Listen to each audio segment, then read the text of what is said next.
Hey, how's it going everybody? It's Tanner here and welcome to a new video here on the channel. In today's video, we're going to be talking about a little bit of an interesting topic, I suppose. Not really one that is too specific to Ninjago, but kind of just a topic in general that is applicable to the entire YouTube scene. And that is, I guess, tackling the concepts of clickbait and content theft. And again, the reason why I feel the need to talk about this is because I've been doing YouTube for several years. Started my channel way back in 2013. Started doing Ninjago content 2017. I've been around the ring a lot. I've seen a lot of things going on in this community, and I've seen a lot of stuff going on in the YouTube scene in general. So I feel the need to go ahead and express my thoughts on this, especially with some personal, I guess, experiences that I've had being, accused of one thing or another. So let's go ahead and talk about the topic of clickbait first. Now, clickbait by definition is essentially just lying to your audience about what you're presenting in a video, whether that be in the title or the thumbnail, one thing or another. Now, I do need to talk about the difference between the two different types of clickbait because there are a few different types. The first one is what we just referenced,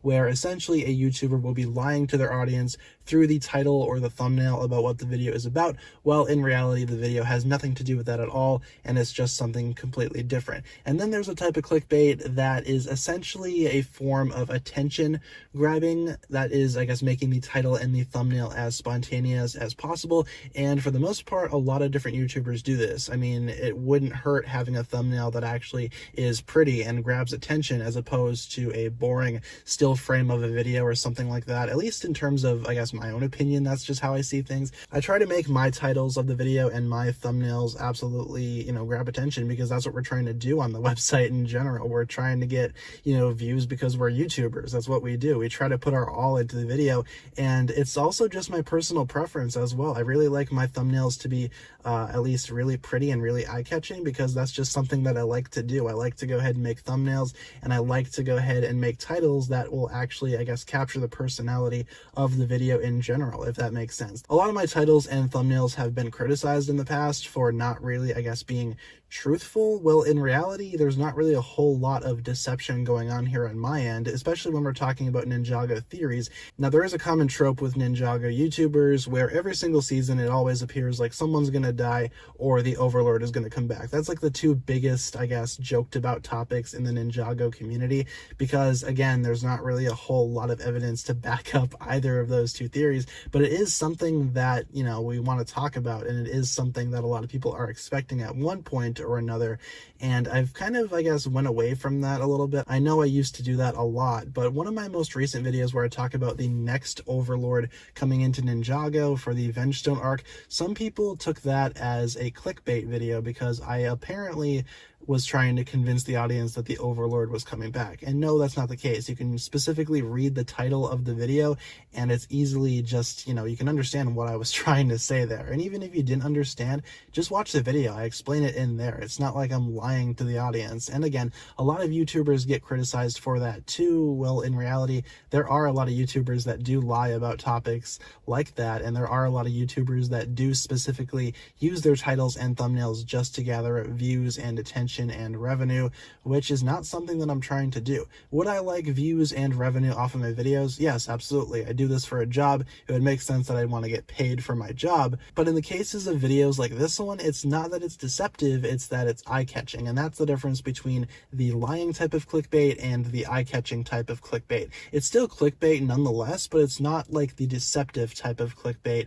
It's still just like, gathering attention, yes, but I'd rather have pretty thumbnails and pretty titles as opposed to boring one frame thumbnails and stuff like that. So it all just comes down to my own personal preference. And again, in terms of titles and theories and whatnot, I always make sure to put question marks at the end of all my titles just to let the audience know that yes, this is just a theory, and I say multiple times in the video that nothing I say is confirmed, or this is just a theory on my end, stuff like that. I use those specific type of phrases to let the audience know explicitly that yes, this is just a theory, nothing is confirmed, etc., etc. So that's basically my just opinion on the whole clickbait, I guess, side of the Ninjago community, and that is applicable to the rest of the YouTube community as well.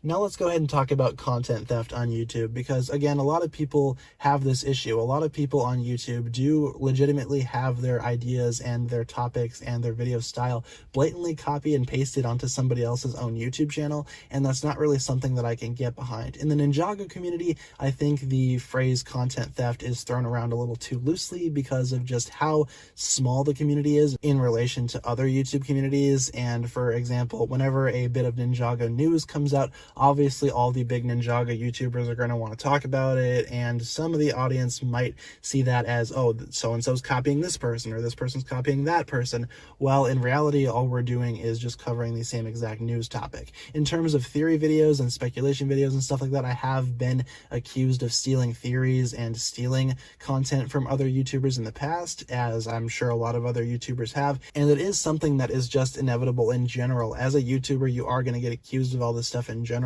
But if you know that you didn't steal content, then you don't have anything to worry about. Like, for example, I myself have never stolen anybody's video before, and I have not stolen content from anybody before because I do not watch any other Ninjago YouTubers. And I do that for a very specific reason. Now, naturally, I do have a few friends that I am subscribed to that are part of the Ninjago community, but in terms of bigger names in the community, I'm not going to go ahead and subscribe to them or watch their content because I want to have my own style of content, and in a way, I don't really want to see what the other people in this community are doing with theirs. It's not that I'm not competitive in terms of content, because I'll admit that whenever a topic does come out for Ninjago news, I do want to be one of the first ones to talk about it, but I don't watch any other Ninjago YouTubers for that specific reason. So to say that I'm copying or ripping off or stealing from another Ninjago YouTuber is kind of outlandish and ridiculous, because again, I do not watch any other Ninjago YouTubers. Now, of course, you can just search up Ninjago YouTubers, but I don't do that.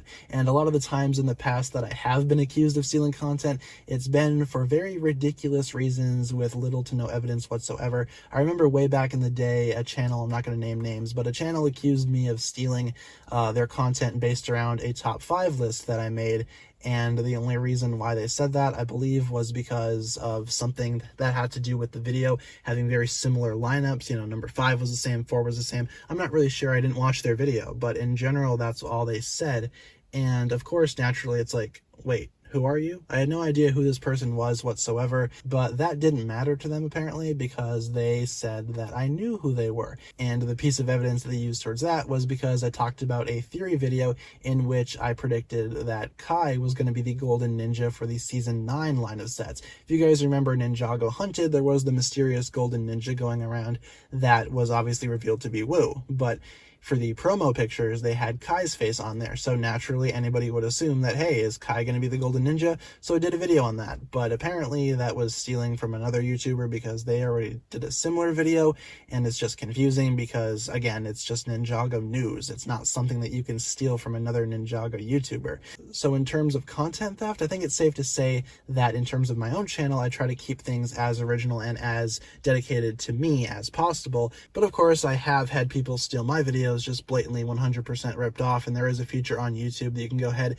A lot of the times the videos that are stolen from me are just kind of like music videos and stuff like that, and YouTube has a system where they can go ahead and catch a video that is a 100% match on yours, and then you can take action against that. It's a pretty neat feature, but just in terms of stealing ideas and stealing content, I'm not one to believe that if you upload a topic first, suddenly you own that topic and everybody else is ripping you off. That's just not something that I believe in general in terms of YouTube. I've seen other people do that too, and I've seen a lot of drama around the YouTube scene where it's just kind of ridiculous how far people will go to accuse somebody else of stealing content. Now, in the past, I have criticized a lot of, I guess, Ninjago community members for re-uploading episodes from Lego, and yes, that is blatant content theft, especially when they put their watermark over the top of it. It's just kind of ridiculous, because the reason that they do that is because they want credit for re-uploading the episode, and they don't want anyone else to take their upload of the episode and re-upload it to their own YouTube channel and say, oh, hey, look over here, I have the episodes,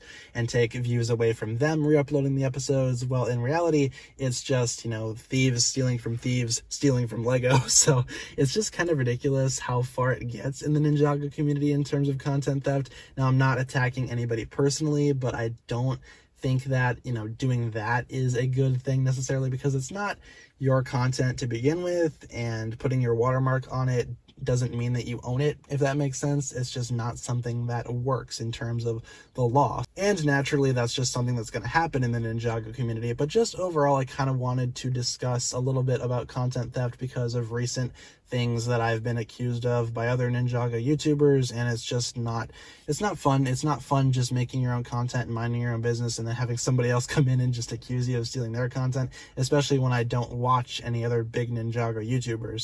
So again, I just do my own thing, and it's just something that I take pride in. I like doing my own thing. And again, just naturally, the whole guilty until proven innocent, I guess, mindset is also not really great in my opinion. It's not something that I'm going to deal with, and it's not something that I'm going to let fly. So yeah, that's basically my thoughts on content theft. So just overall, this video, guys, is just kind of a little bit of a rambly video talking about just my own personal opinions on clickbait, content theft, and I hope this was able to go ahead and give you guys a little bit more of an idea as to how I make my own videos and how I structure them and how I go about making a video in the first place. A lot of my videos are planned out weeks or even months in advance, and I'd love to go ahead and give you guys a little bit of a tour as to how I make videos, so let me know down below in the comments if you are curious about that. But just in general, just a transparent video of me just talking about these, I guess, topics for YouTube. And again, this doesn't really apply specifically to the Ninjago community, but I am part of that, so a lot of my own experiences do come from that. But in terms of the large scale of YouTube, those are just my thoughts on that. Thank you so much for watching this video, guys. If you enjoyed, be sure to like, comment, subscribe, do all that fun stuff, and check out the links down below in the description for my other forms of social media. As always, big shout out goes out to my Patreon supporters, including once again the marvelous Jan. Thank you guys so much for watching this video. Once again, my name is TannerFishies, and with that I bid you farewell.